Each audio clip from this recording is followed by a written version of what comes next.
My parents kicked me out at 19 because I refused to babysit my younger siblings for the 100th time. They packed my bags, drove me to my friend Jenna S. house, and told me not to come back until I learned some gratitude. A month later, they were calling me every day, begging me to return, but before I explain why their perfect little world collapsed without me, I need to tell you how I ended up becoming the invisible daughter of a family that needed a free full-time nanny more than they needed a child. Growing up, I was always the built-in helper. My mom loved to brag about how mature I was, how she could count on me, how I was such a lifesaver, but the truth was that every compliment was just a sugar-coated way of saying that I was expected to act like a third parent. By the time I was 12, I was already changing diapers. By 14, I was making school lunches, cleaning the house, helping with homework, and putting my siblings to bed. My parents framed it as pitching in, but pitching in means occasionally helping, not raising your siblings every single day while your parents go out for date nights, weekend getaways, or nap on the couch because they were too tired. Don't get me wrong, I love my siblings. They were sweet, chaotic, funny little tornadoes who didn't ask to be born into this mess. But there is a difference between being a big sister and a substitute mother, and my parents never bothered to see the difference.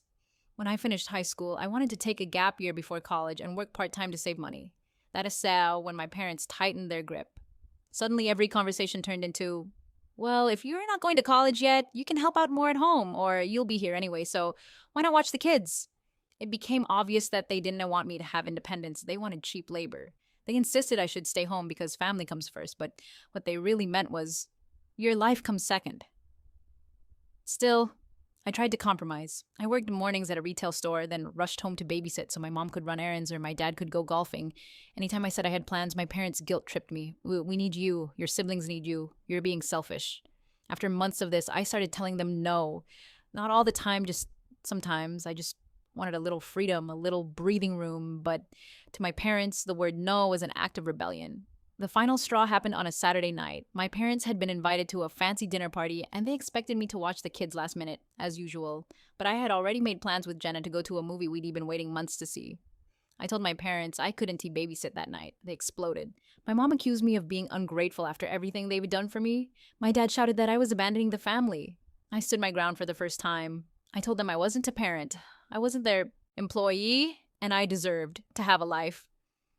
That is, when my dad looked me dead in the eyes and said, if you don't want to help this family, then maybe you shouldn't live here. I thought it was an empty threat right up until 2 hours later when they came into my room with trash bags and told me to pack.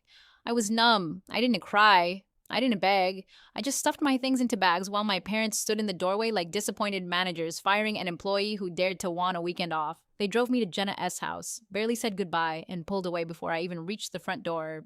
For the first time in my life, I was free and terrified and angry. The first week away from home felt like waking up from a coma. Jenna S. family welcomed me without hesitation. They gave me space, let me breathe, didn't ask why I wasn't watching kids or folding laundry. I didn't realize how exhausted I had been until I slept for nearly 11 hours 3 days in a row. I got more rest in that first week than I had in the last year. I went to work without having to rush home. I made plans without having to beg for permission. I bought groceries for myself and cooked real meals. For the first time, I felt like a person, my own person. Meanwhile, my parents proudly told extended family members that I had decided to move out. They said it like it was my choice, like they didn't shove me out the door with garbage bags. But the facade didn't last long because around week 3, the cracks started forming. It began with a single text from my mom. Hey, sweetie, hope you're doing okay. Are you free to talk later? I ignored it at first, not out of spite, just because I didn't have the emotional energy. The next day, she called, then called again and again. By day 3, my dad was texting me too. When we need to talk, call your mother. This is important. I still didn't respond. If they wanted to talk, they could start with an apology, not panic messages. Then, on day 5, I got a call from an unknown number. It was my 8-year-old sister whispering like she was hiding in a closet. Can you come home? She asked. Mom and Dad are fighting a lot. They keep saying they're tired. And nobody made my lunch today. And I miss you? I felt my stomach twist. I wanted to run home that instant and hug her. I love my siblings more than anything, but I wasn't going to be manipulated back into becoming the family maid. I calmly asked her where Mom and Dad were. They were yelling downstairs, she whispered, about laundry and homework and dishes and stuff you used to do. That was the moment everything clicked. My parents weren't calling because they missed me.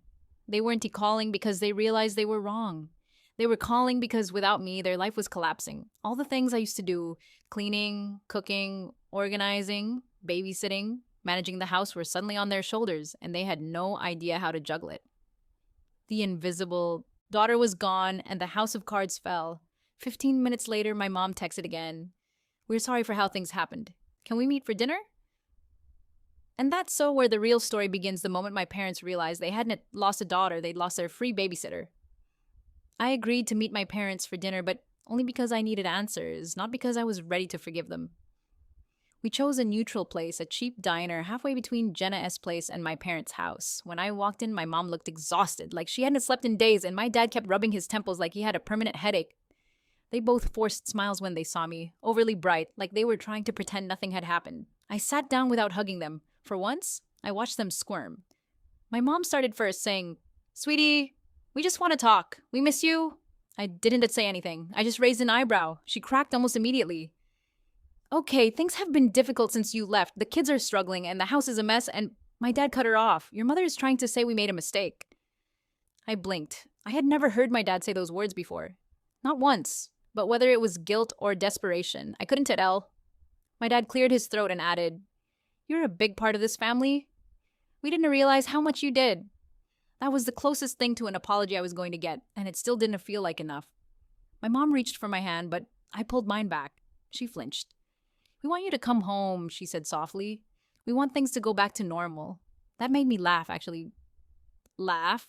Normal? I said, "Normal is me doing everything while you take credit for being great parents. Normal is me being a live-in nanny who doesn't get paid. Normal is you kicking me out because I said no one time." My mom's eyes filled with tears immediately. My dad stiffened like he didn't expect me to actually say it. For once, I didn't care how uncomfortable it made them. I continued. "You didn't want me back because you miss me. You wanted me back because now you have to be the parents." They didn't deny it. They couldn't. My dad leaned forward, trying to sound calm.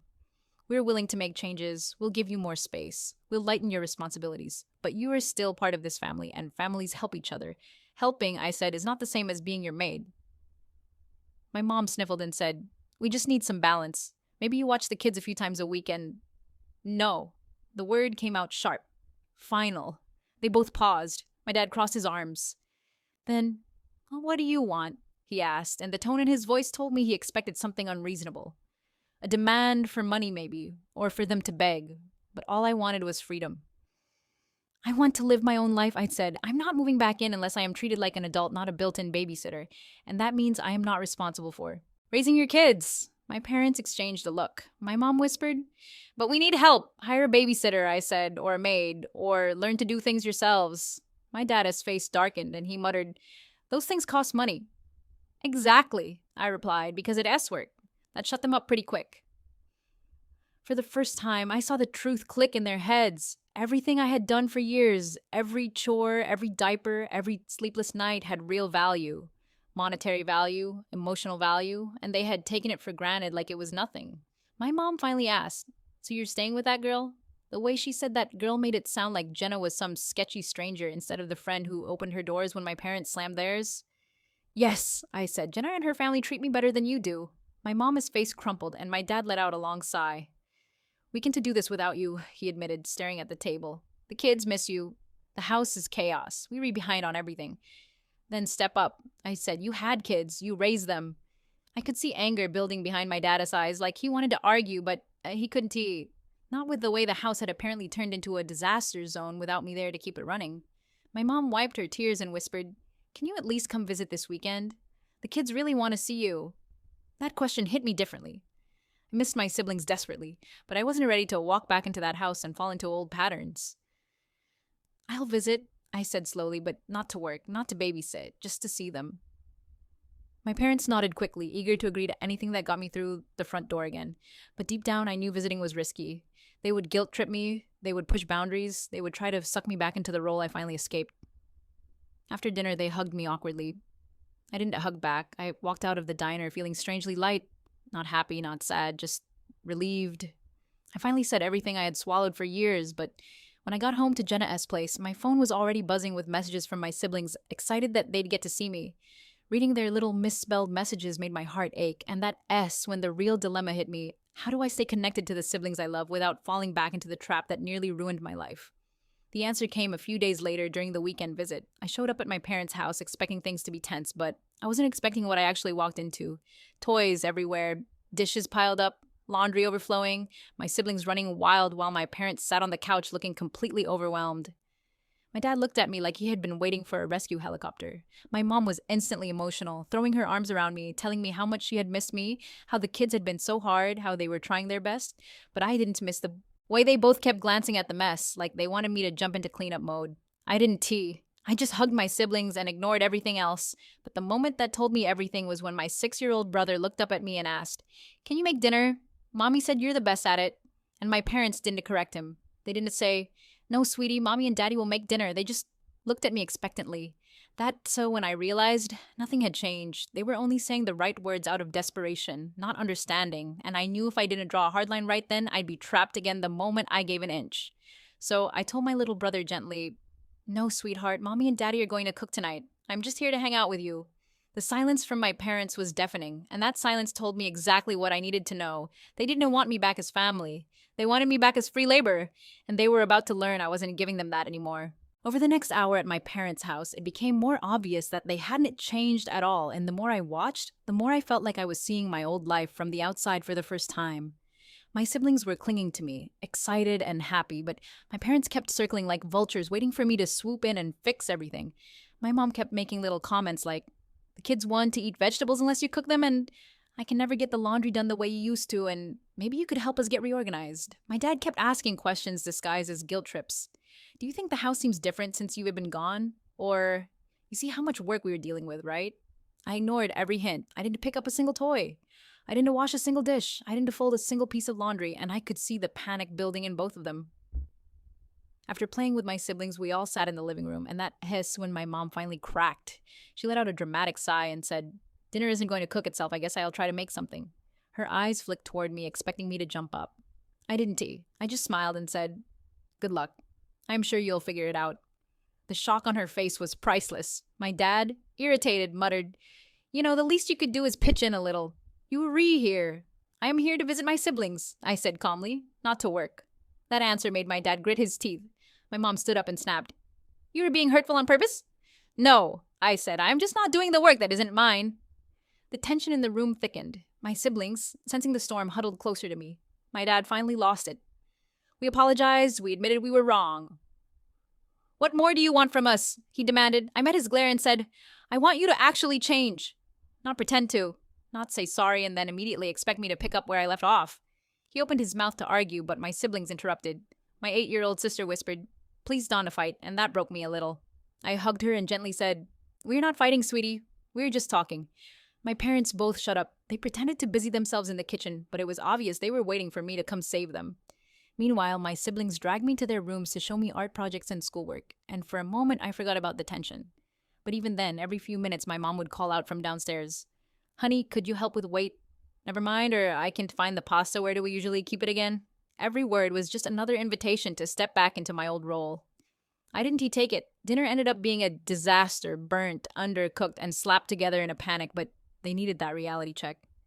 After we ate, my parents pulled me aside into the hallway. My mom's voice was low and tight as she said, "We can do this without you." "You have to," I said. "You read the parents." My dad leaned in, frustrated and tired. "You don't understand what it's like raising 3 kids." "I raised 2 of them," I shot back. "You made sure that—" They both went silent. My mama's eyes filled with tears again, but this time it wasn't guilt, it was frustration. "We just need help," she repeated. "We need you." "No," I said, "you need a babysitter and a housekeeper and a schedule and boundaries and maybe therapy. But you don't need me. Not like this." My dad pinched the bridge of his nose. "So what? You're just leaving us to fail?" "I'm letting you be responsible for your own kids," I said. "That is not failing. That is parenting." They didn't like that answer, but they couldn't argue with it. Eventually, I said goodbye to my siblings, who clung to me like they didn't want me to go. I hugged them tight, promising I'd see them again, and left the house without looking back. The moment I walked out the door, I felt like I could breathe again. But the peace didn't last long. That night, my mom sent me a long text about how hurtful I was, how cold I'd been, how family is supposed to come together in hard times. It was several paragraphs of emotional guilt masquerading as love. I didn't respond. The next day, my dad called Jenna S. house phone because I had blocked his cell number and left a message saying that I needed to grow up and take responsibility and stop acting like a victim. I didn't respond to that either. But the real twist came 2 days later when I stopped by the grocery store after work. I ran into my mom in the parking lot. She wasn't angry. She wasn't crying. She was frantic, like full-on panic mode frantic. The moment she saw me, she rushed over and grabbed my arm. Please, she begged. You have to come home. Just for a few days. Your father and I can handle this. The kids want to listen. We read Drowning That's when I realized something. Their situation wasn't just inconvenient for them anymore. It was collapsing fast. So I asked, what happened? She hesitated, looked around, then lowered her voice and said, your father quit his job. And in that moment, I understood that things had gone far beyond household chores or babysitting. Their entire life was spiraling. And somehow, in their minds, it was all connected to me leaving. When my mom told me my father quit his job, the world around me seemed to freeze for a moment, as if my brain needed extra time to process how a man who had spent his entire life obsessing over being the provider had suddenly decided to throw away his source of income. I stared at her, waiting for her to explain. She kept glancing around the parking lot like she was afraid someone would overhear us, then finally whispered, he said he needed a break, that things were too stressful, that he couldn't focus. I blinked. So he quit? She nodded, wringing her hands. He said he'd find another job later, but everything is falling apart. The kids are acting out. The house is a mess, and he's not handling it well. I tried to feel sympathy, but all I felt was a strange mixture of anger and clarity. They had always relied on me to hold everything together.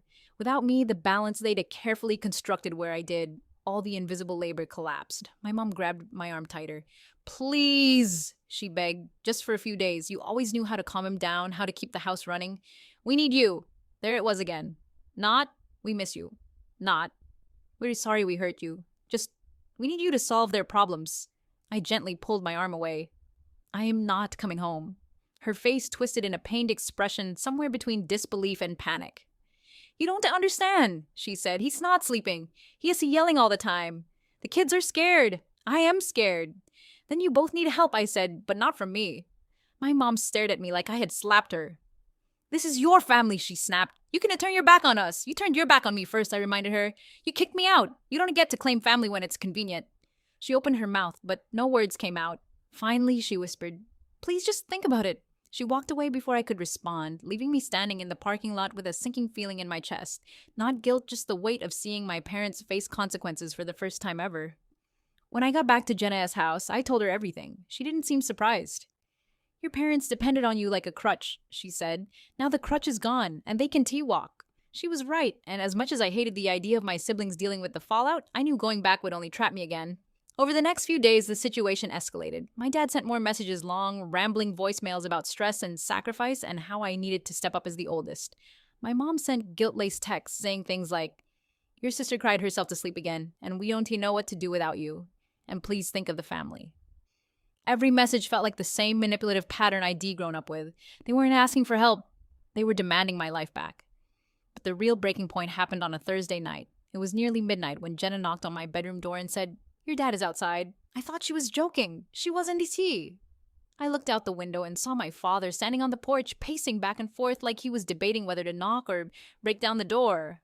I reluctantly went outside, and the moment he saw me, he rushed toward me with the most desperate expression I'd ever seen on his face. You need to come home, he said, his voice trembling in a way I had never heard before. Tonight. Right now. Please. For a second, I almost didn't recognize him. He looked exhausted, unshaven, and completely defeated. But the moment he opened his mouth again, the desperation became something else. Entirely neediness, entitlement. I can do this, he said. Your mother can do this. The kids want to listen. The house is chaos. I can find anything. I can keep up. His voice cracked, and then he said the words that made everything inside me snap into place. We didn't realize how much we relied on you. Not appreciated, not valued, relied on, used, expected, taken for granted. My dad took a step toward me. Please, he said again, come home. We will make it worth your while. We'll pay you. That stopped me. Pay me? I repeated. He nodded quickly, like he thought he had just unlocked the magic solution. Yes, we'll pay you for helping. A little bit, at least. Not a lot, but... So you want to hire me? I said flatly. As your live-in maid and nanny? No! No, that's not what I meant, he insisted, but even he knew that's exactly what he meant. We just need someone who can manage everything, someone who understands the kids, someone who knows the system, someone you raised to do all the hard work so you didn't have to, I asked. His face fell. He tried to speak, but I didn't let him. Everything I had held inside for years finally came out. You didn't appreciate me. You didn't even see me. You only saw what I did for you. And the second I stopped doing it, your whole life fell apart. He closed his eyes and whispered, yes. It wasn't an admission. It was a confession. And hearing it out loud told me everything I needed to know. I'm not coming back, I said, not as your helper, not as your fixer, not as your replacement parent. My dad stared at me with a hollow, broken look. Then his expression hardened. If you walk away, he said quietly, you are abandoning your family. Something inside me snapped at that. No, I said, stepping toward him. You abandoned me the moment you kicked me out because I wouldn't babysit for one night. You abandoned me the moment you decided my entire life belonged to you. You abandoned me every time you guilt-tripped me into being a second mother to children that aren't mine. He didn't respond. He just stood there breathing heavily, the reality sinking in. I finally said, I'll still see the kids, but I'm not coming home. And you don't get to guilt me anymore. My dad looked like he wanted to argue, but the fight had drained out of him. He turned around, walked back to his car, got in, and drove away without another word. I stood in the driveway, shaking, realizing that for the first time in my life, I was completely free. But I also knew something else. My parents weren't done. They were desperate, and desperate people don't give up easily. I could feel it in my bones. Something bigger was coming, and I had no idea just how far they were willing to go. For a few days after my dad showed up at Jenna's house, everything was quiet, almost eerily quiet, like the calm before a storm you know is coming but can't see yet. I kept going to work, spending time with Jenna's family, and texting my siblings when I could, but there was always that uneasy feeling in my chest, like something was building behind the scenes, and I was right. The storm hit on a Saturday morning. I woke up to my phone buzzing nonstop texts, missed calls, voicemails. At first, I thought something terrible had happened to my siblings, so I grabbed my phone with shaking hands, but it wasn't an emergency. It was my parents, or more specifically, my mom. She had apparently decided that if guilt didn't work, manipulation didn't work, crying didn't work, and begging didn't work, then she would escalate. She had sent a massive group message to our extended family, grandparents, aunts, uncles, cousins, everyone saying that I had abandoned them during a family crisis, that I was refusing to help with my siblings, that I was acting selfish and irresponsible, and that she and my dad were at their breaking point. She wrote it in a way that made her sound like a victim of my cruelty, conveniently omitting the part where they kicked me out of the house with garbage bags because I said no once. Within minutes, my phone exploded with messages from relatives I barely talked to. How could you do this to your parents? Your mother's crying nonstop. You need to stop being dramatic and go home. Family comes first. You're the oldest. It's your responsibility. It was like they all swallowed the same script, and reading those messages made one thing crystal clear. My parents weren't just desperate. They were ready to burn my reputation to get me back. I sat there in disbelief until finally one person called my Aunt Marie, the black sheep of the family, the only one who had ever spoken her mind without worrying about appearances. Her voice was sharp and furious the moment I answered. What the hell is going on? She asked. I told her everything, every detail my parents had conveniently left out of their pity party messages. The years of unpaid childcare, the chores, the guilt trips, the dinner where they pretended to apologize, the breakdown, my dad showing up at midnight, and their constant attempts to drag me back home to fix their mess. By the time I finished, Aunt Marie was silent. Then she exhaled sharply and said, I knew it. I knew something wasn't right in that house. She didn't give me empty sympathy. She didn't say I should go back. She said, I'm proud of you for getting out, and don't you dare let them manipulate you into going back. Her support was like oxygen after days underwater. But my parents didn't stop at family guilt. When that didn't pull me back, they tried something else. Something even lower. They showed up at my workplace. I was restocking shelves when I heard my supervisor call my name in a stiff voice. When I turned around, there they were. My mom looking frazzled and teary, my dad looking frustrated and tense. My stomach dropped. My supervisor pulled me aside and whispered. They were making a scene out front. Do you want me to call security? I shook my head, because that would only escalate things, and walked out to face them. The moment my mom saw me, she rushed forward like she expected me to hug her. I didn't move. Honey, please, we need to talk, she said, loud enough that shoppers were staring. I stepped outside with them to avoid becoming a spectacle, but that didn't stop them from trying. My dad started using his serious dad voice like I was 5 years old again. This has gone on long enough, he said. You are coming home. Today, no, I said, I'm not. My mom looked around desperately as if hoping someone nearby would side with her. We raised your parents, she said. We're your family. You're the people who kicked me out, I reminded her. And now you want me back because you can handle the consequences. My dad stepped closer, lowering his voice. You're embarrassing us, he muttered. You were embarrassing yourselves, I replied. That hit him like a slap. He backed up, his jaw tightening. My mom tried a different tactic. Soft voice, trembling lip, the whole heartbreaking act. Please, she whispered. The kids need you. They were falling apart. That one hurt. It really did. But I stayed firm. They need their parents, I said. Not me. But we can... You can, I interrupted. You just don't want to. My dad's patience snapped. If you don't come home, he hissed, we will cut you off from your siblings. My heart dropped into my stomach. That was their big threat, their final weapon, and it was a cruel one. You wouldn't see, I whispered. Watch us, he said. For a second, I felt frozen in place. Then something inside me broke, not in a painful way, but in a freeing way. I felt something click, like a lock finally opening. If you do that, I said quietly, you're only proving exactly why I can come back. My dad opened his mouth, but I didn't let him speak. And if you try to stop me from seeing them, I added, I will go to court. I will tell every detail, every chore, every babysitting hour, every manipulation, everything. My parents both went pale because they knew I wasn't bluffing, and they knew how bad it would look. I stepped back toward the store. Leave me alone, I said. Stop showing up at my job. Stop calling. Stop texting. If you want a relationship with me in the future, you need to get your lives together without using me as a crutch. My parents didn't follow me. They just stood there, staring as I walked back inside. And that was the last time they ever tried to guilt me into coming home. Over the next few weeks, things slowly settled down. My parents stopped calling. They stopped sending relatives after me. They stopped showing up. Not because they understood, but because they had no other option. Meanwhile, I thrived. I got more hours at work. I started saving money. Jenna S. family helped me look into community college and possible career paths. I saw my siblings during supervised visits at parks or restaurants, and they slowly adjusted to the new normal. They missed me, of course, but they were okay. Kids are resilient. My parents, from what I heard through the family grapevine, struggled for a long time. They fought a lot. They had to hire help. They had to learn how to parent without relying on me. And eventually, they started doing better. Not great, but better. Months passed, and one day I got a message from my dad. Short, quiet, genuine. We were sorry, we understand now, and we re-working on it. If you ever want to talk, we re-here. For the first time, it didn't feel like manipulation. It felt real. I didn't reply right away. I didn't rush back. Healing takes time. Boundaries take time. But I wasn't angry anymore. I wasn't hurt. I was free. And for the first time in my life, the future felt like it actually belonged to me. My story wasn't about being kicked out. It was about finally walking away and choosing myself.